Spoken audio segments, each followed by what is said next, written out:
Romance নিউজে আপনাদের সঙ্গে আছি আমি আরজিন নীরব আহমেদ। আজ জানাবো বাংলাদেশ ও আন্তর্জাতিক গণমাধ্যমের আলোচিত খবর ও বিশ্লেষণ নিয়ে। এখন শুনবেন বাংলাদেশ সংবাদ শিরোনাম। নির্বাচনের বড় পর্যবেক্ষক দল পাঠাচ্ছে কমনওয়েলথ ও ইউরোপীয় ইউনিয়ন।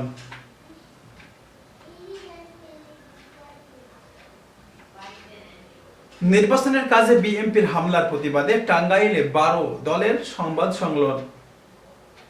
নির্বাচনের কাজে বিএনপির হামলার প্রতিবাদে টাঙ্গাইলে 11 দলের সংবাদ সম্মেলন।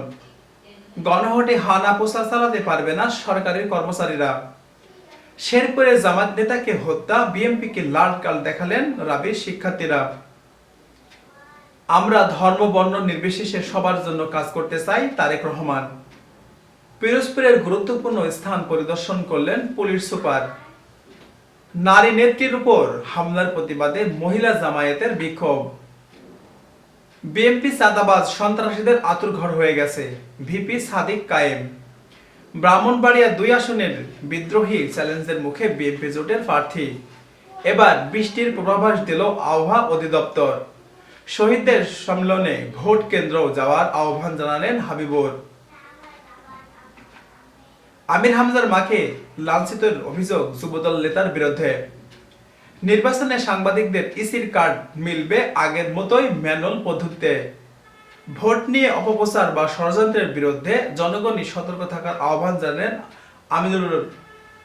অতিরিক্ত পুলিশ সুপার হলেন 40 জন কর্মকর্তা। আগামীকাল হবে 50তম বিসিএস পরীক্ষা। বিএনপির ক্ষমতার মোহে অন্ধ হয়ে গেছে, তাসে রাজত্ব কায়েম করেছে। দেশের কোনো আর ফ্যাসিস্ট দেখতে চায় না, গণভোটে হা বলুন নাহিদ ইসলাম। জামায়াত আমিরের সঙ্গে ইউরোপীয় ইউনিয়নের রাষ্ট্রদূতের সৌজন্য সাক্ষাৎ হয়েছে। সোনা মসজিদ বন্দর নিয়ে এলো 1188 টন ভারতীয় চাল। এই ছিল বাংলাদেশ সংবাদ শিরোনাম। এখন শুনবেন আন্তর্জাতিক সংবাদ শিরোনাম। এবার ইউরোপীয় ইউনিয়নের রাষ্ট্রের সঙ্গে প্রতিরক্ষায় মাদার অফ অল লিডস পাকিস্তানকে ঘোল খাওয়ানোর শতাধিক জোট মিলছে ভারতের। যুক্তরাষ্ট্র ইরানের হামলা চালালে কার কি পরিণতি হতে পারে? গাজার স্থানীয় যুদ্ধবিরতির জন্য ইসরায়েলের পূর্ণ প্রত্যাহার জরুরি। সার্বভৌমত্ব রক্ষার পাকিস্তানের সশস্ত্র বাহিনীর সম্পূর্ণ প্রস্তুত, আসিম মোমিন। বাংলাদেশের ভ্রমণের যুক্তরাজ্যের সতর্কতা বার্তা। এই ছিল সংবাদ শিরোনাম। এখন শুনবেন বিস্তারিত। নির্বাচনের বড় পর্যবেক্ষক দল পাঠাচ্ছে কমনওয়েলথ ও ইউরোপীয় ইউনিয়ন। বাংলাদেশের 12 ফেব্রুয়ারি জাতীয় সংসদ নির্বাচন, জুলাই সংসদ গণঅভ্যুত্থানের পর্যবেক্ষণের কমনওয়েলথের 14 সদস্যের একটি ইউ 200 পর্যবেক্ষক পাঠাচ্ছে।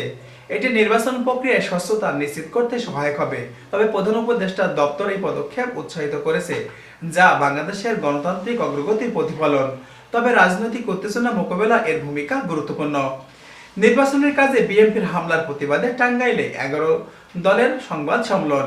টাঙ্গাইলে জামায়াত ইসলামী কর্মীদের উপরে বিএনপির হামলার প্রতিবাদে 11 দলীয় জোট সংবাদ সম্মেলন করেছে। জেলা জামায়াতের আমির আহসান হাবিব নারীদের নির্যাতনের অভিযোগ তুলেছেন। এই নির্বাচনী সহিংসতার উদাহরণ, যা বাংলাদেশের রাজনৈতিক স্থিতিশীলতাকে চ্যালেঞ্জ করেছে, যা প্রশাসনের হস্তক্ষেপ প্রয়োজন, যা অবাধ নির্বাচন নিশ্চিত করা এখনই দরকার। গণভোটে হানা প্রচার চালাতে পারবে না সরকারি কর্মচারীরা। নির্বাচনের কমিশনের নির্দেশে গণভোটে সরকারের কর্মচারীরা হা অথবা না পক্ষের প্রচার করতে পারবে না। এটি দণ্ডনীয় অপরাধ।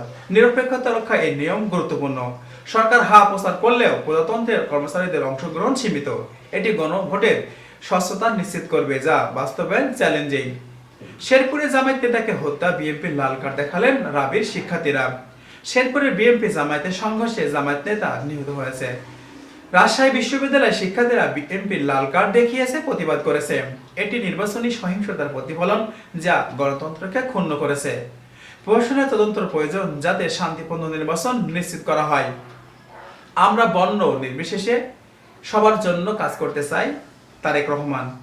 বিএনপি চেয়ারম্যান তারেক রহমান রাজশাহী জনসভায় বলেছেন, ধর্ম বর্ণ নির্বিশেষে সবার জন্য কাজ করতে চান।